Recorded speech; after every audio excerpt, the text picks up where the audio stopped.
quelle est la différence entre une rémission et une guérison? Guérison, c'est que ça a disparu. Ça y est, il n'y a plus, on n'en parle plus. Rémission, c'est qu'il va mieux. Merci. Donc, il peut être amené jusqu'à avoir... on a des patients qui ont une hémoglobine glyquée, une glycémie parfaite après chirurgie bariatrique, sans traitement. Mais ce qu'on sait aujourd'hui, c'est qu'avec le temps, une partie de ces patients vont redévelopper un diabète. Donc, un patient qui a eu un diabète avant une chirurgie a un risque augmenté de redévelopper un diabète après une chirurgie. Mais le temps pendant lequel ce diabète va être indétectable, on va dire, En sommeil. Ouais, va dépendre de plusieurs facteurs, dont par exemple du niveau de diabète avant la chirurgie. Je m'explique.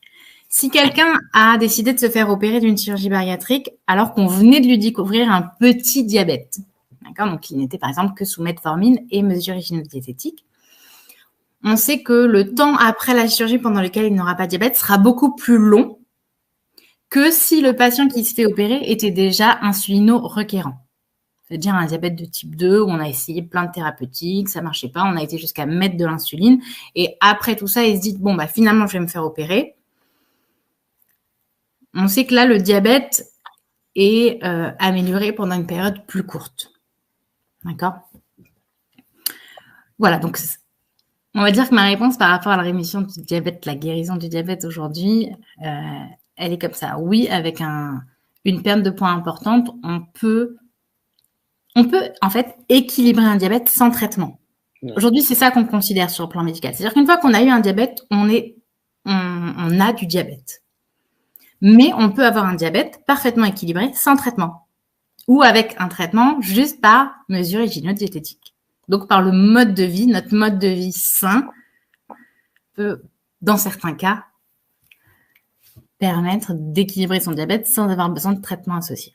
Après, je veux pas non plus que mon discours culpabilise certains patients. C'est-à-dire que c'est pas parce que on peut obtenir ces résultats que tout le monde devrait les obtenir. Moi, je dis souvent aux gens, il y a des moments où on a envie de s'investir à 150% dans sa prise en charge, c'est-à-dire qu'on a envie de faire du sport, on a envie de manger équilibré, de se faire à manger des petits plats, qu'on se sent bien dans sa tête, qu'on est bien au travail, qu'on dort bien, et tant mieux. Et dans ce cas-là, on y va. Et moi, même si je peux, parfois, je baisse les traitements des patients en disant, allez-y, on y va. Au moins, on prendra pas de risque de faire des hypoglycémies. Mais parfois, on n'a pas envie. On a la tête ailleurs. On a des problèmes au travail. On a eu un décès. On a, voilà, plein de choses qui font que, c'est pas le moment. Le diabète, c'est juste une prise de tête. Et dans ce cas-là, les médicaments viennent aider. D'accord? C'est pas une punition de prendre des médicaments. C'est un soutien, c'est une aide. L'objectif étant que le diabète soit équilibré. Pour éviter les complications. Donc, à la limite, la seule chose, on va dire, où le patient ne doit s'en prendre qu'à lui-même, c'est s'il refuse de se prendre en charge de façon générale, ni avec les médicaments, ni avec l'hygiène de vie. Là, c'est la seule chose où ça dépend que de lui. Mais pour le reste, on peut l'aider. Et il ne faut pas culpabiliser de prendre des médicaments alors qu'on pourrait courir 2 heures par jour. Effectivement. Merci parce que là, vous nous avez éclairé en rentrant dans les spécificités et on en parlait avant l'entretien. Vous n'avez pas été trop technique. Je pense que c'est vraiment à la portée de tout le monde et votre message, il est assez clair.